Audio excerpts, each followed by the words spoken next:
दर्शकों नमस्कार। आज की जो वीडियो होने वाली है उन माता पिता के लिए बेहद खास होने वाला है जो माता पिता अपने बच्चों की शादी को लेकर परेशान रहते हैं, चिंतित रहते हैं, अपने बच्चों की शादी में हो रही देरी को लेकर चिंता में डूबे रहते हैं, रिश्ते बनते बनते बिगड़ जाते हैं। तो आज मैं आपको हल्दी की गांठ से किए जाने वाला एक ऐसा सरल सा उपाय बताने वाला हूं जो आपको अपने घर में ही रहकर करना है। आपको कहीं बाहर जाने का कोई झंझट नहीं है। दर्शकों, आज यदि आपने इस उपाय को अच्छे से समझ लिया और मेरे द्वारा बताए गए तरीके से कर दिया तो यकीन मानकर चलिए, बहुत ही जल्द आपके बच्चों की शादी के लिए कोई ना कोई मनचाहा रिश्ता जरूर आएगा और आपके बच्चों की शादी भी फिक्स हो जाएगी। दर्शकों, यह उपाय यदि बच्चे खुद करना चाहे तो भी कर सकते हैं, कोई दिक्कत वाली बात नहीं है। लेकिन मुझे पता है आजकल के बच्चों के पास उपाय करने के लिए समय नहीं होता है। वह अपनी जॉब में, अपनी एजुकेशन में बहुत ज्यादा व्यस्त रहते हैं, जिसके चलते वह उपाय नहीं कर पाते हैं। तो ऐसी सिचुएशन में माता पिता अपने बच्चों की शादी के लिए यह उपाय जरूर करें। दर्शकों, कई बार क्या होता है कि बच्चों की जन्म कुंडली में ग्रहों और नक्षत्रों के कुछ ऐसे दूर्य बन जाते हैं जिसके चलते विवाह में लगातार अड़चनें आती रहती हैं। कुछ बच्चे ऐसे होते हैं जिनकी जन्म कुंडली में ही पितृदोष बन जाता है और कुछ बच्चे ऐसे होते हैं जिनकी जन्म कुंडली में मंगल दोष बन जाता है तथा कुछ बच्चे ऐसे भी होते हैं जिनको नजर दोष लग जाता है। तो यदि इनमें से कोई भी दोष आपके बच्चों के साथ बना हुआ है तो होगा क्या कि रिश्ते तो आएंगे, बातें चलेंगी, लेकिन कोई भी बात, कोई भी रिश्ता सफलता तक नहीं पहुंच पाएगा। बीच में ही रूख हो जाएगा या कोई न कोई अड़चनें जरूर आएगी। और कई बार यदि रिश्ता फिक्स हो भी जाए तो अंत में जाकर के कोई ना कोई ऐसी बात निकलकर सामने आएगी जिसके चलते रिश्ता टूट जाएगा, यानी रिश्ता बनते बनते बिगड़ जाएगी। ऐसे में कई कारण हो सकते हैं। कभी लड़के वाले मना कर देंगे तो कभी लड़की वालों की तरफ से ना हो जाएगी, या ये कहें आपके बच्चों को मन मुताबिक अच्छा रिश्ता नहीं मिल पाएगा। रिश्ते तो आएंगे लेकिन आपके लेवल का जो रिश्ता होगा वह फिक्स नहीं हो पाएगा और ऐसे में आपके बच्चों की उम्र लगातार निकलती जाएगी, देखने वाले आएंगे, देख करके चले जाएंगे। यदि आप इन सारी समस्याओं से जूझ रहे हैं, परेशान हैं, तो चिंता करने की आवश्यकता नहीं है। आज जो उपाय मैं आपको बताने वाला हूं, बस इसको आप अच्छे से देख लो, इसको आप अच्छे से समझ लो और जो तरीका मैं आपको बताने वाला हूं उसी तरीके से इस उपाय को कर दो। तो दर्शकों, वीडियो में आगे बढ़ने से पहले आपसे रिक्वेस्ट है, यदि आप चैनल पर नए हैं और अभी तक आपने इस चैनल को सब्सक्राइब नहीं किया है तो सटीक जानकारी प्राप्त करने के लिए अभी इस चैनल को सब्सक्राइब कर लीजिए। तो चलिए जान लीजिए यह उपाय आपको कब करना है, कैसे करना है, इसको करने की विधि क्या है, क्या क्या सामग्री उपाय को करने में लगेगी। यदि आप यह उपाय आप अपनी बेटी के लिए करने वाले हैं तो आपको गुरुवार के दिन सुबह के समय इस उपाय को करना है, और यदि आप लड़की खुद हैं तो भी आपको गुरुवार के दिन सुबह के समय ही यह उपाय करना है, और यदि आप लड़की की मां हैं, पिता हैं, तो भी आपको यह उपाय गुरुवार के दिन ही, यानी कि बृहस्पतिवार के दिन सुबह के समय ही करना है। और यदि यह उपाय आप अपने बेटे के लिए करने वाले हैं तो फिर यह उपाय आपको शुक्रवार के दिन सुबह के समय करना है। यदि आप लड़के की मां हैं, आप पिता हैं और अपने लड़के की जल्दी शादी के लिए यह उपाय करने वाले हैं तो शुक्रवार के दिन सुबह के समय आपको यह उपाय करना है। इस उपाय को करने के लिए आपके पास क्या क्या सामग्री होनी चाहिए, अब इसको ध्यान से सुन लीजिए। आपके पास हल्दी की गांठ होनी चाहिए। 5 हल्दी की गांठ आपको ले लेनी है। साफ सुथरी हल्दी की गांठ आपके पास होनी चाहिए। और एक पीले रंग का कपड़ा, यदि लड़के के लिए कर रहे हैं तो सफेद रंग का कपड़ा, और यदि लड़की के लिए कर रहे हैं तो पीले रंग का एक कपड़ा रुमाल के साइज का आपके पास होना चाहिए। इसके अलावा क्या होना चाहिए, ध्यान से समझिए। एक रेड कलर का स्केच आपके पास होना चाहिए, यानी कि लाल रंग का स्केच आपके पास होना चाहिए, और एक मौली होनी चाहिए। मौली यानी जिसको कलावा बोलते हैं, वही कलावा जो रक्षा सूत्र के रूप में हाथ को बांधा जाता है। तो आप बेहतर तरीके से समझ गए होंगे कि इन सभी सामग्री की जरूरत यह उपाय करने के लिए होनी चाहिए। अब आपको करना क्या है, सुबह जल्दी उठना है, स्नान आदि से निवृत्त होकर के साफ सुथरे धुले हुए वस्त्र पहन लेने हैं। फिर जो सामग्री मैंने आपको बताई, ये सारी सामग्री लेकर के आपको अपने पूजा रूम में चले जाना है, जहां पर आप हर रोज दिया बाती करते हैं, जहां आप पूजा पाठ करते हैं, वहां पर जाकर आपको बैठ जाना है। थोड़ा सा गंगा जल आपको लेना है और उस गंगा जल से जो भी सामग्री आपके पास है उसके ऊपर छींटा देना है और उसके बाद अपने शरीर पर भी थोड़ा थोड़ा छींटा लगा देना है। यदि गंगा जल आपके घर में उपलब्ध नहीं है तो फिर शुद्ध जल, साफ सुथरा जो जल है, ताज़ा जल है, उस जल से आप इस सामग्री पर छींटा लगा दीजिए और अपने शरीर पर थोड़ा सा छींटा दे दीजिए। उसके बाद आगे आपको क्या करना है, आपको एक शुद्ध देसी घी का दीपक जलाना है। फिर आप उस दीपक को जला दीजिए अपने पूजा रूम में ही, यानी कि जहां पर आप हर रोज पूजा करते हैं, जहां पर हर रोज दीपक जलाते हैं।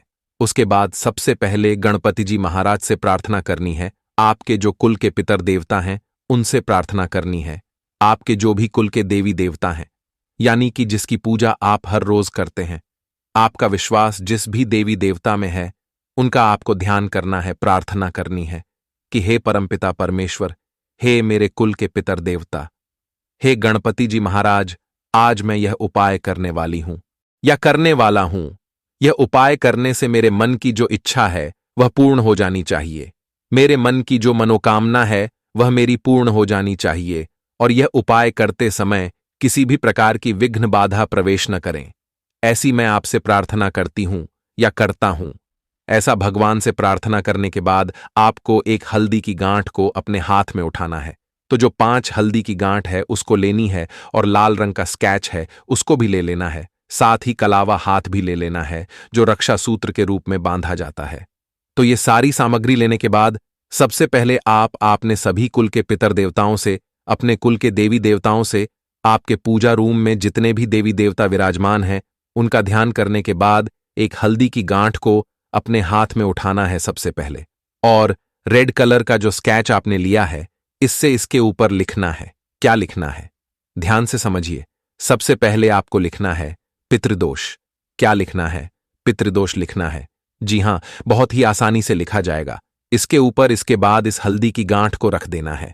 उसके बाद दूसरी हल्दी की गांठ आपको उठानी है और इसके ऊपर क्या लिखेंगे, इसके ऊपर आपको लिखना है मंगल दोष। जी हां, मंगल दोष लिख लीजिएगा। उसके बाद इसको भी रख देना है। अब तीसरी हल्दी की गांठ आपको उठानी है और उसके ऊपर क्या लिखना है, उसके ऊपर लिखना है कुंडली दोष। कुंडली में किसी भी प्रकार का दोष यदि बना हुआ है तो यह कुंडली दोष लिखने से इस दोष से मुक्ति मिल जाएगी। अब इसी प्रकार से उसके चौथी हल्दी की गांठ उठानी है। इसके ऊपर आपको लिखना है नजर दोष। नजर दोष लिखने से किसी भी प्रकार की नजर यदि आपको लगी हुई है, आपके बेटे या आपकी बेटी को लगी हुई है, तो यह नजर दोष इस हल्दी की गांठ पर लिखने से नजर दोष का भी निवारण हो जाएगा। उसके बाद आपको 5वीं हल्दी की गांठ उठानी है और इसके ऊपर आपको लिखना है अन्य दोष।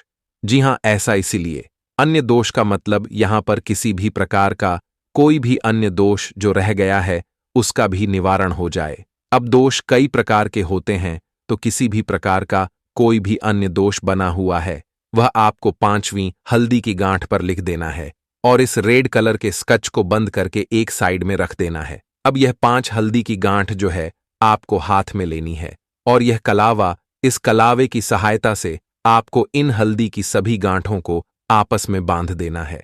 अब देखिए, यह एक बंडल बन गया, 5 हल्दी की गांठ का एक बंडल। इस प्रकार से आपको करने के बाद अब जो पीले रंग का कपड़ा है वह आपको लेना है। यदि आप लड़की के लिए कर रहे हैं तो पीले रंग का कपड़े जो रुमाल के साइज का आपने लिया है, यह हल्दी की गांठ इस कपड़े में रखनी है और इस प्रकार से इसकी एक पोटली बना करके तैयार कर लेनी है। अब यह पोटली जो बना रहे हैं इसके ऊपर आपको गांठ लगा देनी है। सिर्फ एक ही गांठ लगानी है, 2 गांठें नहीं लगानी है, इसका ध्यान रखें। यदि लड़के के लिए आप कर रहे हैं तो फिर आपन को पीले रंग के कपड़े की जगह सफेद रंग का कपड़ा लेना है, रुमाल के साइज का। अब इस पोटली को यदि आपके बच्चे घर में है, लड़का है या फिर लड़की है, जो भी है, जिसके लिए भी आप यह उपाय कर रहे हैं, यदि वह घर में है तो आपको उसके माथे से एक एक बार इसको टच कराना है।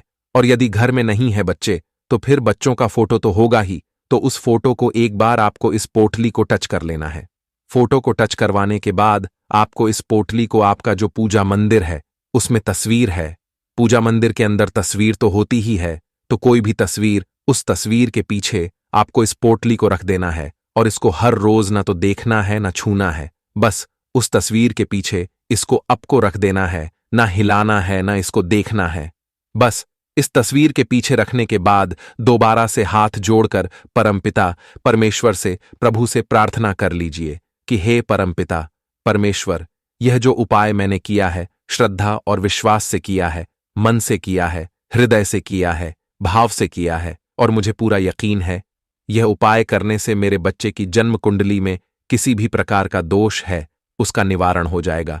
यदि पितृदोष किसी भी प्रकार का बना हुआ है उसका भी निवारण हो जाएगा। यदि मंगल दोष है तो उसका भी निवारण हो जाएगा, और यदि नजर दोष है तो उसका भी निवारण हो जाएगा, या फिर किसी भी प्रकार का अन्य कोई दोष है, उन सब दोषों का निवारण यह उपाय करने से हो जाएगा, ऐसा मेरा विश्वास है। और इस विश्वास के साथ मैंने यह उपाय किया है। बस ऐसी प्रार्थना आपको करनी है और अपने बच्चों की जल्दी शादी के लिए प्रार्थना करनी है कि हे प्रभु, मेरे बच्चों की शादी में लगातार देरी चल रही, अड़चनें चल रही हैं, तो कोई ना कोई ऐसा चमत्कार करें कि यह उपाय करने से मेरे बच्चों की शादी के लिए कोई ना कोई अच्छा और मनचाहा रिश्ता आ जाए और उनकी शादी फिक्स हो जाए।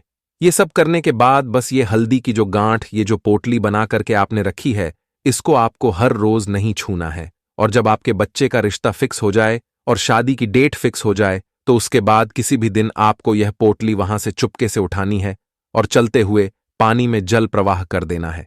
और यदि चलता हुआ पानी यानी बहता हुआ पानी आपके आसपास नहीं है तो फिर किसी भी पेड़ के नीचे आपको इस पोटली को खोलकर रख देना है।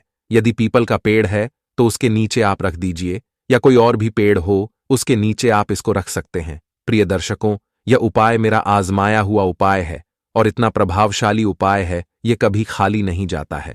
तो आप भी इस उपाय को कर सकते हैं यदि आपके घर में भी इस प्रकार की दिक्कत समस्याएं चल रही हैं तो। लेकिन हां, उपाय को आप पूरी विश्वास और सच्ची श्रद्धा के साथ करना। यदि आप में भगवान के प्रति सच्ची श्रद्धा नहीं है, विश्वास नहीं है, तो आपको कोई भी उचित फल नहीं मिलने वाला है। तो पूरी विश्वास के साथ इस उपाय को करें, आपको निश्चित ही इसका लाभ मिलेगा, ये मैं आपको गारंटी देता हूं। तो आज की इस वीडियो में बस इतना ही, मिलते हैं अगली वीडियो में। धन्यवाद।